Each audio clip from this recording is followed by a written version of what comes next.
One of the things that you have when people trust each other or when people are connected is what we call rapport.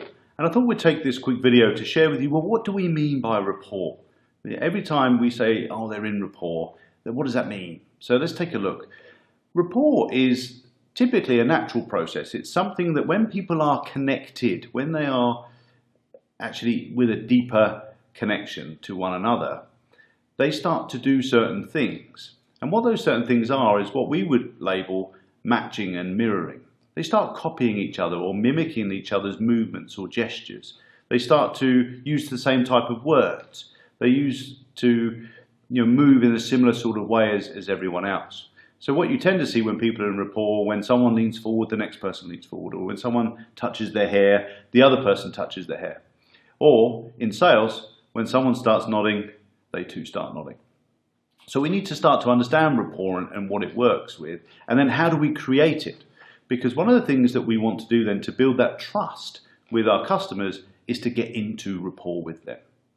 So this is how it works, and this is what you want to consider doing.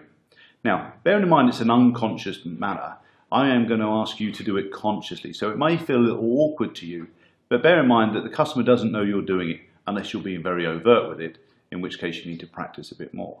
But when you do it, actually the customer will feel a connection with you. So this is what I want you to do. So first off, let's talk about mirroring. Now mirroring is about non-verbal communication, and you may have heard us talk earlier in a video in terms of how much of communication is what we say, which was 7%, how much is how we say it, 38%, and how much of it is body language, 55%. So what I'm talking about here is the 55%, the non-verbal clues. So actually, when we mirror somebody, we're looking for their gestures. We're looking at about how their body language. We're looking at certain things that they do, which is not anything to do with their talking. So this is pretty much like if they were looking in a mirror. So if the customer sat there with their arms folded and you were to sit there with your arms folded, you would be mirroring. Or if they have their legs crossed and you have your legs crossed. It's those type of things. Matching is matching the verbal part of the communication. So we're starting to look at, do we match them in their paralanguage, i.e. their pace, pitch, tone and volume? Do we match key words or phrases that they use? Or do we certainly start to match their VAK style if you've watched the videos on that for the moment? So certainly using language that are visual, auditory or kinesthetic. So that's how we start to build rapport. We start to mix the two things. The key with matching and mirroring or rapport is when we use it to our own advantage and when we use it to try and connect more with the customer. So to start with in the sales process, in Connect and Explore, what we'll be teaching you to do is to match and mirror the customer in the Connect and Explore phase so you can build that rapport.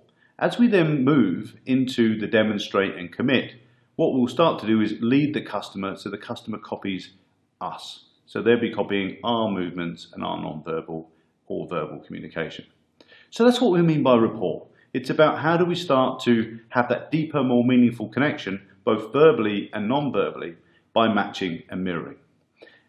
You'll learn more about this and we'll ask you to do more of it as you go through the rest of the series of videos. But have a go. You'll find it a little bit awkward, but I can guarantee it will have a huge impact on your results.